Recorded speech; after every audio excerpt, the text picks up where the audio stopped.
Municipality సిబ్బంది వేధింపులు తట్టుకోలేకపోతున్నామని market సెంటర్లోని చిరు వ్యాపారులు నిరసన గళం విప్పారు.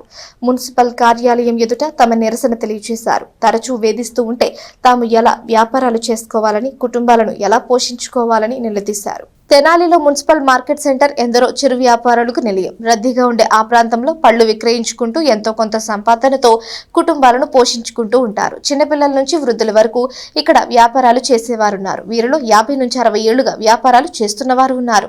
మామూళ్లు ఇస్తే ఒక రకం, లేకుంటే మరొక రకం అన్నట్లుగా మున్సిపాలిటీ ఉద్యోగులు వీరిపై హజం ప్రదర్శిస్తున్నారు. రోడ్డుకు అడ్డంగా ఉన్నాయని, ట్రాఫిక్ అవరోధమని రకరకాలుగా చెబుతూ తోపుడు బళ్లు, వాటిపై సరుకులు, కాటాలు, లైట్లు తీసుకువెళ్లి మున్సిపాలిటీలో పడేస్తున్నారు. అవి తిరిగి ఇవ్వమంటే నానా బూతులు తిడుతున్నారు. ప్రతిసారి ఇలా చేయడంతో విసిగిపోయిన వ్యాపారులు శుక్రవారం మున్సిపాలిటీ ఎదుట నిరసన తెలియజేశారు. ముఖ్యంగా మున్సిపాలిటీలో పనిచేసే వెంకట్రామయ్య అనే ఉద్యోగిపై వారు తీవ్ర ఆరోపణలు చేశారు. గతంలో డబ్బులు ఇచ్చేవాడినని, ఇప్పుడు వ్యాపారాలు సరిగ్గా లేక ఇవ్వకపోవడంతో తమపై హజం ప్రదర్శిస్తున్నట్లు జేమ్స్ అనే వ్యాపారి ఆరోపించారు. మంగమ్మ అనే వృద్ధురాలు మున్సిపాలిటీ ఉద్యోగుల ప్రవర్తనతో తమకు దిక్కు తోచకుండా పోతోందని వాపోయారు.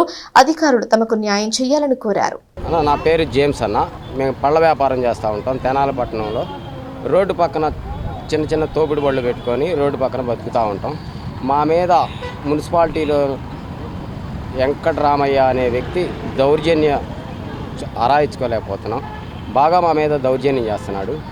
అతను మా దగ్గర నుంచి మా బళ్ళ మీద ఉన్న వస్తువులు, మా బళ్ళ మీద ఉన్న కాటాలు, లైట్లు, బళ్ళు తీసుకెళ్ళి మున్సిపాలిటీ ట్రాక్టర్లో వేసుకొని మున్సిపాలిటీ ఆఫీసులో పెడుతున్నాడు.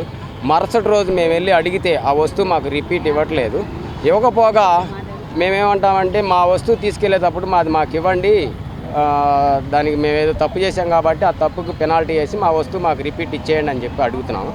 అడిగినందుకు నిన్న మా వస్తువులు తీసుకెళ్ళి మాకు ఇవ్వలేదు, నేను తేలేదు, అసలు నేను పట్టుకునే లేదు అంటున్నాడు. మీరు తీసుకెళ్లారు కదా, ఇది పిల్లోడి దగ్గర నుంచి మీరు తీసుకెళ్లారు, ఆ పిల్లోడు మీరే కదా తీసుకెళ్ళిందని మేము చెప్తే నేను తేలేదు అన్నాడు. మీకు మాట పెరిగి తను మా వస్తువుల మీద మీకు డబ్బులు ఇవ్వని వాళ్ళందరి మీద ఇలా చేస్తావా అని అన్నందుకు నన్ను కులదోషణ చేసి నా దగ్గర డబ్బులు ఇవ్వనందుకు నువ్వు ఎట్ట చేస్తాను, నేను చేస్తాను, నువ్వు ఎట్ట తెనాల్లో బతుకుతావో నేను చూస్తాను, నువ్వు ఎట్ట కాయలు అమ్ముకుంటావో నేను చూస్తానని చెప్పేసి నా మీద దౌర్జన్యం చేశాడు. నేను గతంలో అతనికి డబ్బులు ఇచ్చున్నాను, అతను డబ్బులు ఇచ్చి తీసుకొని ఉన్నాడు. ఇప్పుడు ఈ మధ్యకాలంలో నా దగ్గర వ్యాపారాలు సరిగా లేక నేను అతనికి ఇవ్వలేని పక్షాన అతను నా మీద దౌర్జన్యం ఎక్కువగా చేసి నన్ను డబ్బులు డిమాండ్ చేస్తున్నాడు. డిమాండ్ చేసిన పక్షంలో నేను వ్యాపారాలు సరిగా లేక ఇవ్వలేకపోయినందువల్ల అతను నా బళ్ళ మీద ఉన్న వస్తువులు, కాటాలు, లైట్లు ఇవన్నీ తీసుకెళ్ళి అవి ఇవ్వమని చెప్పి అడిగినందుకు నన్ను నిందించి. సార్, నా పేరు మంగమ్మ సార్. గత 50-60 సంవత్సరాల నుంచి బతుకుతున్నాం సార్. ముసలా ముతక అందరం రోడ్డు మీద ఎండనక వాననక బతుకుతున్నాం. మా బతుకు తెరువు అదే సార్. తేపకొచ్చి మమ్మల్ని టార్చర్లు పెడుతుంటే సార్, మరి ఈ రకంగా ఆడవాళ్ళు అనుకోకుండా, మగవాళ్ళు అనుకోకుండా మా బతుకు తెరువు కోసం మేము బతుకుతున్నాం. మా పిల్లల కోసం ఎర్రటి ఎండలు వర్షం పడినా నుంచొని ఏంది పట్టించుకునే నాదుడు లేడు. అయినా కూడా మేము చాకిరి చేసుకుంటున్నాం. పావలా బేడ మా పిల్లల్ని తీసుకెళ్ళి గజ్జో నీళ్ళు పోషిస్తుంటున్నాం. తేపకొచ్చి బల్లలు తీసేయండి, బండ్లు తీసేసేయండి, బల్లలు తీసేయండి అంటే మేము ఏ రకంగా బతకాలి సార్? ఎలా బతకాలి? మా పిల్లల్ని ఎలా పోషించుకోవాలి? మేము ఎలా పోషించుకోవాలి? మా పిల్లల్ని ఎలా బతకాలి? మాట్లాడితే హరాస్మెంట్ చేయటం, ఆడవాళ్ళు అనుకోకుండా హరాస్మెంట్ చేస్తే ఎలా? ముసలో ముతక అందరం ఉన్నాము, చిన్న పెద్ద అందరం ఉన్నాము. ఎర్రటి ఎండలో చాకిరి చేసి బతుకుతాము. మరి మేము మా పరిస్థితి ఏంటి? ఎవరికి చెప్పుకునే మేము మా పరిస్థితి ఎలా బతకాలి? గత 50 సంవత్సరాల నుంచి మేము బతుకుతున్నాము.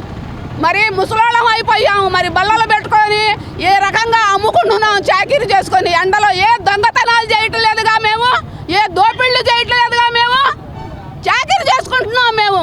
మమ్మల్ని ఈ రకంగా హరాస్మెంట్ చేయడం ఏంటి సార్? మమ్మల్ని ఆదుకునేవాడు నాదుడు లేడా? మా తండ్రిది కూడా ఇదే వ్యాపారం అండి. చిన్నప్పటి నుంచి ఇదే వ్యాపారం అమ్ముకుంటున్నాము. పోలీసులు తన్నులు తింటున్నాము, తిట్లు తిట్టించుకున్నాము. ఒకప్పుడు మేము చిన్నపిల్లప్పుడు పోలీసులు తన్నులు తిన్నాము, తిట్లు తిట్టించుకున్నాము. ఇదే మార్కెట్లో సస్తున్నాము, బతుకుతున్నాము. ఎట్టగొట్ట బతుకొని తీసుకుని మా పిల్ల మేము బతికించుకుంటున్నాం సార్.